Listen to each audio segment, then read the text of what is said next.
함께 신앙 고백합니다. 전능하사 천지를 만드신 하나님 아버지를 내가 믿사오며 그 외아들 우리 주 예수 그리스도를 믿사오니 이는 성령으로 잉태하사 동정녀 마리아에게 나시고 본디오 빌라도에게 고난을 받으사 십자가에 못 박혀 죽으시고 장사한 지 사흘 만에 죽은 자 가운데서 다시 살아나시며 하늘에 오르사 전능하신 하나님 우편에 앉아 계시다가 저리로서 산 자와 죽은 자를 심판하러 오시리라. 성령을 믿사오며 거룩한 공예와 성도가 서로 교통하는 것과 죄를 사하여 주시는 것과 몸이 다시 사는 것과 영원히 사는 것을 믿사옵나이다. 아멘.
주를 향한 노래가 꺼지지 않으니 하늘을 열고 보소서. 이곳에 임재하소서. 주님을 기다립니다. 기도의 향기가 하늘에 닿으니 주여 임재하여 주소서. 이곳에 오셔서 이곳에 앉으소서. 이곳에서 드리는 예배를 받으소서.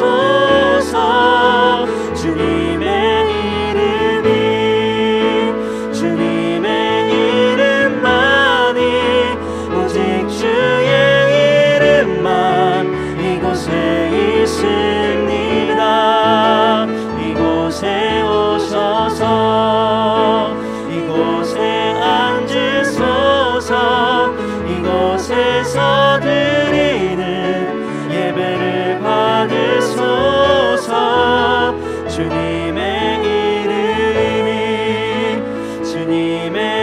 이름만이 오직 주의 이름만 이곳에 있습니다.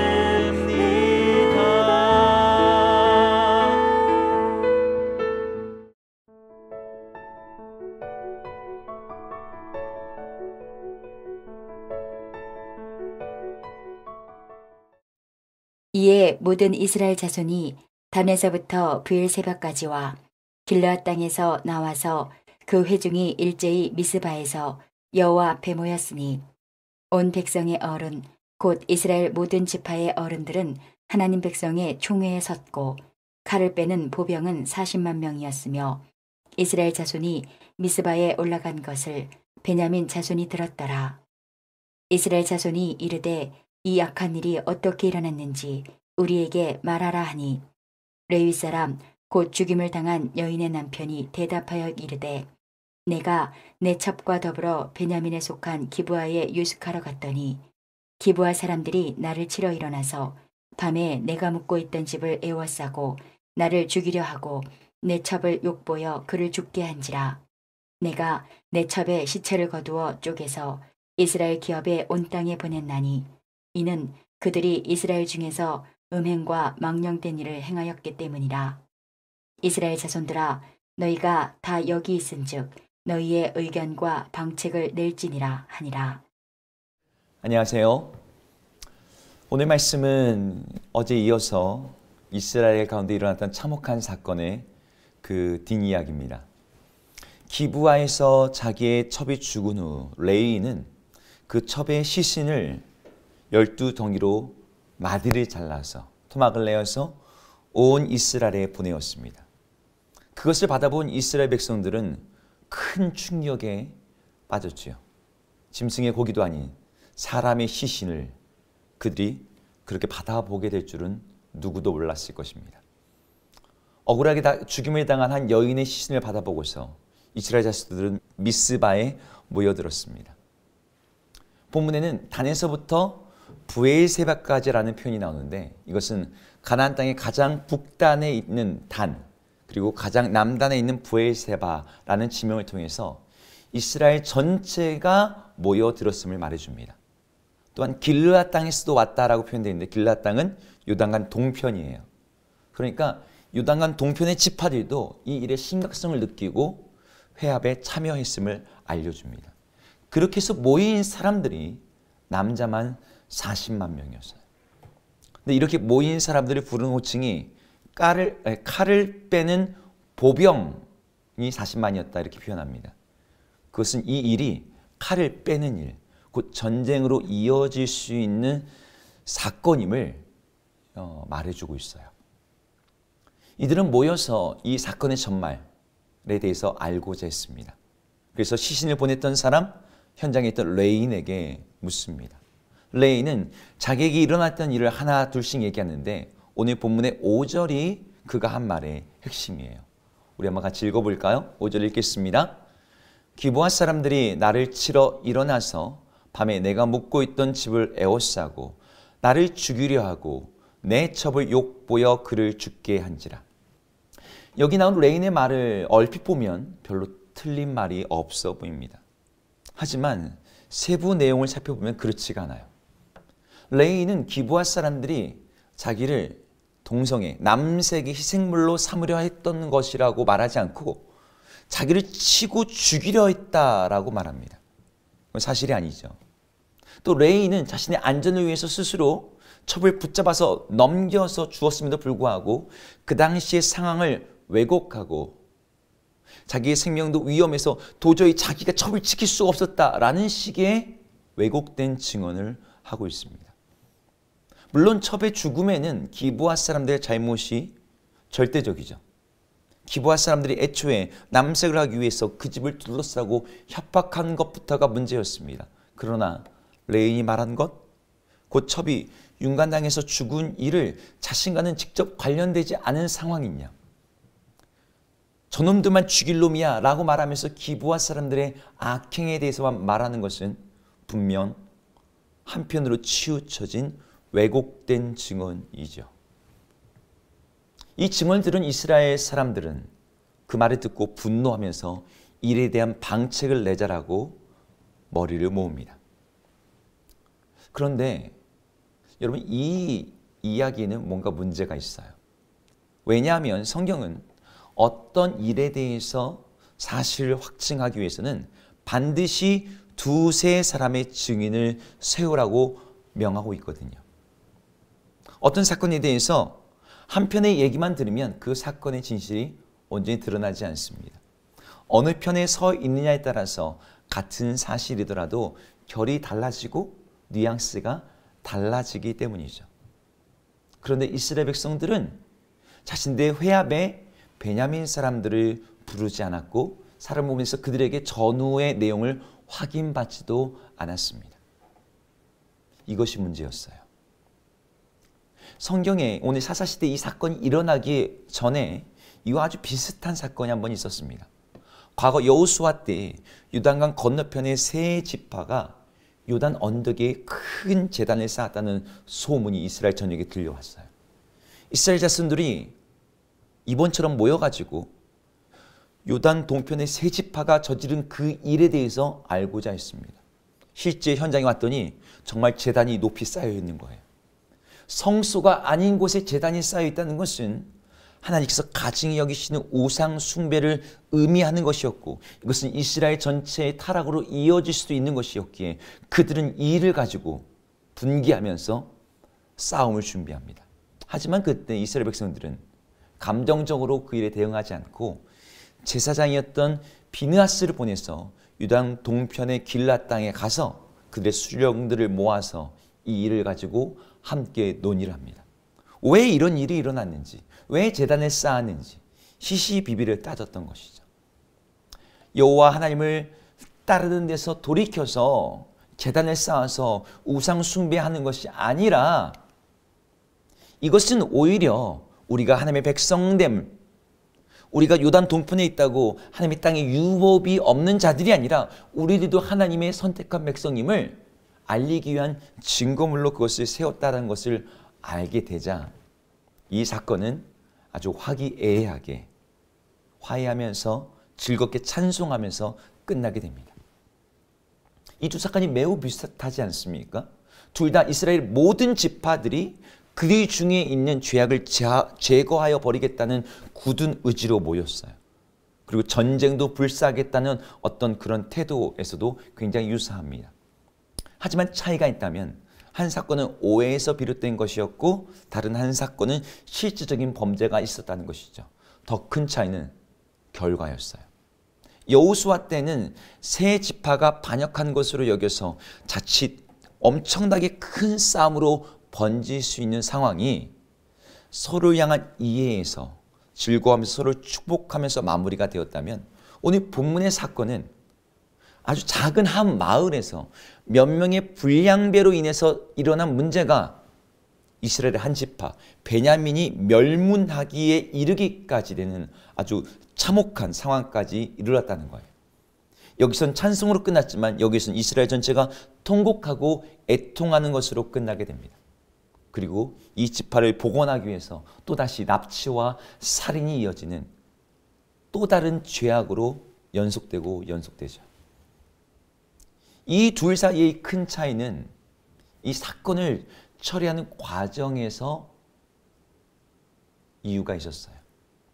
여호수아 때에는 비느하스라는 제사장을 보내서 양쪽 모두의 말을 들어보고 하나님 앞에서 시시비비를 가렸지만 이번 사건에는 일방적으로 한편의 말만 들었는데 그것도 첩의 죽음에 일조했던 레인의 증언만을 들었던 것이 문제였습니다. 레인은 첩의 죽음에 대한 자신이 갖고 있던 책임, 자기가 살고자 그녀를 붙잡아서 그녀를 수치스럽고 치욕스러운 자리로 내몰았던 그의 우악스러운 두 손에 대해서는 전혀 말하지 않는 채 오로지 기부와의 죄만을 과정에서 증언했죠. 우리가 아까 읽었던 그 5절에 보면은 레인이 말하는 표현 중에 내가 내 첩을 나를 죽이려고 해서 내가 그렇게 해서 자기 중심적인 증언이에요. 그런 증언은 이스라엘의 죄악을 제거하고 거룩하게 회복할 수 있도록 만드는 증언이 아니라 오히려 사람들의 마음에 분노를 일으켜 자기가 당한 일에 대해서 보복하고 복수하고 또 다른 파괴와 폭력을 낳는 증언이었습니다. 레인의 증언은 이스라엘의 죄악을 제거하지 못했어요. 오히려 죄악을 키우고 또 다른 죄악의 결과들을 확산시켰을 뿐이었습니다. 우리는 여기서 교훈을 받아야 돼요. 우리는 어떤 식으로 말하고 있습니까? 혹시 레인처럼 말하고 있지는 않습니까? 우리들은 다 말을 할 때 자기 중심적으로 말해요. 자기 편향적으로 말합니다. 자기를 정당화하는 방식으로 말해요. 나의 시선만 가지고 이야기합니다. 자기를 정당하면서 나는 단지 피해자일 뿐이고 이 모든 죄악을 고발하는 사람인 것처럼 말합니다. 빌라도가 예수님을 십자가에 못 박는 그 최종 결정을 내렸지 않습니까? 그런데 자기는 죄가 없는 것이냐, 유대인들의 원성과 부탁 때문에 자기는 어쩔 수 없는 것이냐, 그 앞에서, 보는 앞에서 물로 손을 씻었어요. 그렇다고 자기가 죄가 없는 게 아니죠. 빌라도는 결코 무죄하지 않았습니다. 레인도 마찬가지예요. 기부하 사람들이 이 모든 일을 행했어. 레인의 손에 피가 안 묻어 있습니까? 첩의 죽음에 레인의 손에 피가 묻어 있어요. 우리들도 마찬가지입니다. 이 세상의 참혹한 사건들을 보면서 혀만 찢찢 차는 것이 우리들의 모습이 될 때가 참 많은데요. 그 죄악에 우리들은 전혀 아무런 관련이 없는 것입니까? 그렇지 않아요. 이 사회의 죄악에 빛과 소금된 역할을 감당하라고 했던 교회의 책임이 분명 있습니다. 성경에 나오는 이스라엘의 수많은 죄악들 앞에서 하나님의 선지자들은 그 죄를 자기가 저지른 것이냐 하나님 앞에서 고백하며 애통하며 회개했어요. 그것이 하나님께서 그 선지자들에게 원하셨던 모습이었습니다. 우리나라 한국교회의 믿음의 선배들도요, 그러했어요. 한일합병, 그 식민지 상황 속에서, 그리고 6.25 한국전쟁 상황 속에서 그게 공산당 아니면 일본 제국주의 그들 때문이야 라고 손가락한 대신에 하나님, 이 모든 것이 우리의 죄악 때문입니다 라고 회개했던 믿음의 선배들. 조국이여 안심하라 하면서 온 나라의 문제를 짊어지고 기도했던 기도의 사람들이 우리 한국교회의 믿음의 선배들 가운데 있었습니다. 그런데 지금은 어떻습니까? 이 사회의 죄악을 우리는 남몰라라 하고 있지는 않습니까? 내게도 감당해야 될 책임이 있고, 내가 흘린 피가 있고, 내가 저지른 죄악, 그들과 함께 동조하고 있는 것들이 있음에도 불구하고 내가 무죄인 것처럼, 나는 피해자인 것처럼 그렇게 우리가 코스프레하고 있지는 않습니까? 우리 손에도 피가 묻어 있음을 우리가 인정해야 돼요. 세상의 죄악을 향해 손가락질한 대신에 그것을 끌어안고서 그것을 나의 죄를 여기면서 하나님께 회개하며 기도하는 것이 마땅한 우리의 태도입니다. 바로 그때 진정한 치유와 회복이 일어납니다. 여러분, 레인처럼 남 탓을 하면서 남에게 손가락질하며 저들의 죄만 가리키는 것이 아니라 그 죄악을 끌어안고 그것을 가지고 하나님께 기도하며, 하나님, 이것이 바로 나의 죄악입니다. 저 죄악에 나의 손에 피가 묻어 있습니다.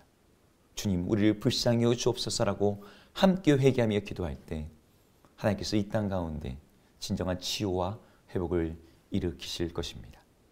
함께 그렇게 믿음으로 회개 기도에 동참하시는 여러분 모두가 되기를 주의 이름으로 축복합니다. 기도하겠습니다. 하나님, 레인은 자기 첩의 죽음에 기부한 사람들을 손가락질하는 일로 그 모든 증언을 마쳤습니다.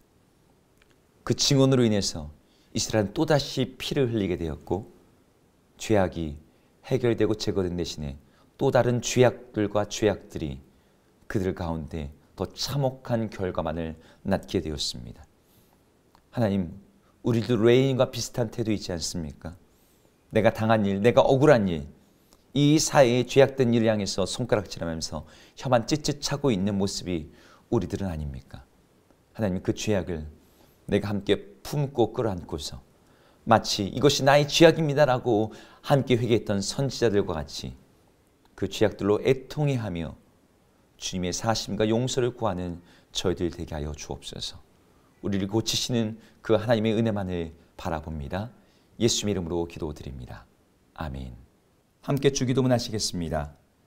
하늘에 계신 우리 아버지여, 이름이 거룩히 여김을 받으시오며 나라 임하옵시며 뜻이 하늘에서 이룬 것 같이 땅에서도 이루어지이다. 오늘 우리에게 일용할 양식을 주옵시고 우리가 우리에게 죄 지은 자를 사하여 준 것 같이 우리 죄를 사하여 주옵시고 우리를 시험에 들게 하지 마옵시고 다만 악에서 구하옵소서. 대개 나라와 권세와 영광이 아버지께 영원히 있사옵나이다. 아멘.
주옵소서.